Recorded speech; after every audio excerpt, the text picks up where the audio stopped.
Hey everyone, so I wanted to talk real quick about finding niches. So I have a lot of people ask me all the time, like, how do you come up with ideas for making these books?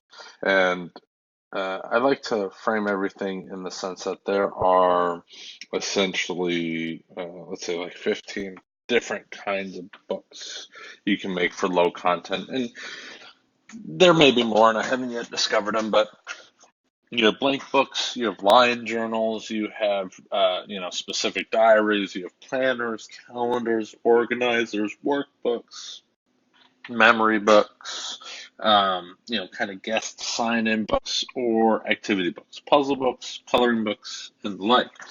Um, each one of these is a general type of book, and then you just make it specific to an audience that you're speaking to that you want to buy it. Is it people that like snakes, people that like dogs, people that like shopping, people that like cars, etc.?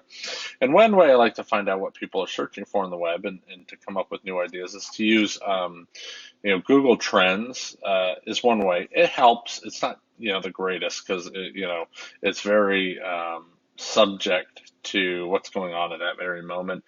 So we have a lot of, this is from Sunday, so there's a lot of stuff about football in here. This is from Friday, so, Elon Musk came out with his truck and everyone's talking about that and whatnot. So we can see what people are talking about to get ideas.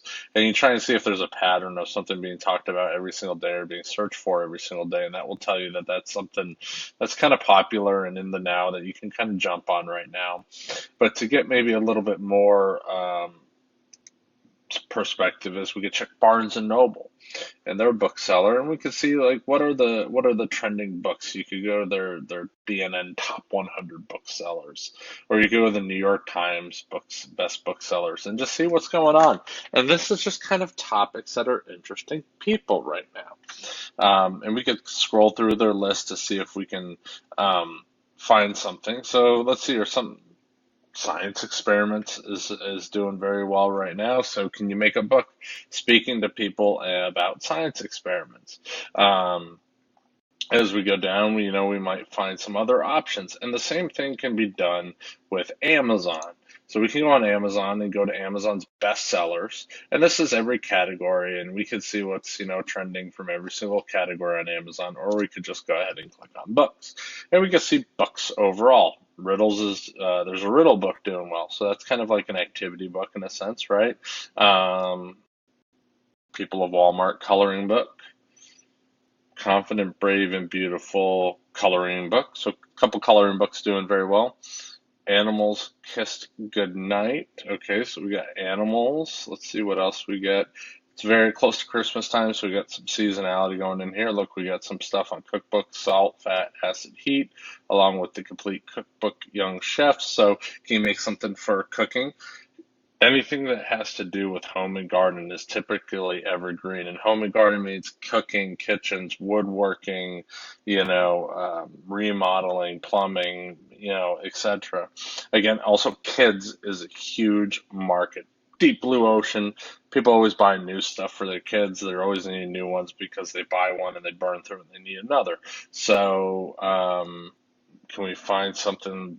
This is very Christmas like right now because it's almost Christmas time.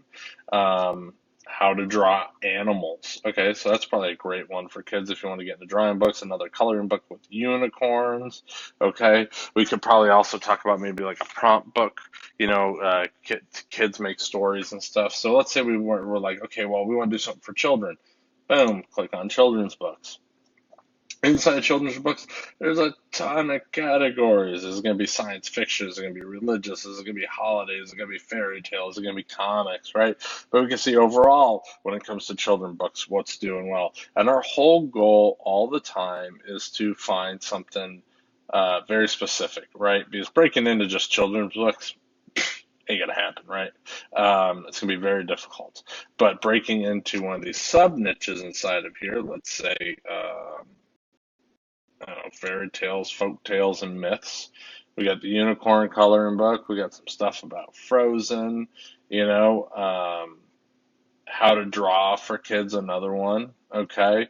Um, And then you can get even more specific because under there we have, is it Asian, is it collection, is it dragon? So let's say you want to make a dragon book. This is where it's going to be a lot easier to break into your niche because you niche down with your idea. So go through the best sellers, check them out, see what you can find, see what other people are making. It's not about copying, it's about emulation. It's about, doing similar stuff. So this is essentially a low content book, because all we have is a few drawings. So if you were to be making coloring books, this would be something you'd probably want to make. Find those niches, find those specific things. Guys, I'm working on a course. If y'all are interested in doing a course, because it kind of puts everything in one place, help you kind of maybe not have to worry about certain pitfalls that certain people have gone through or landed in. There's a link below to sign up for the course if you're interested in checking it out. Also, there's a link for Publisher Rocket if you want to check that out. That will help you do a lot of this kind of idea research once you said, okay, I want to make a children's book about dragons. It will help you kind of narrow your focus, figure out what you make, and make sure you're not wasting your time. So thanks for watching, and this is pretty much my way of that I go through and find ideas of books to make. Cheers.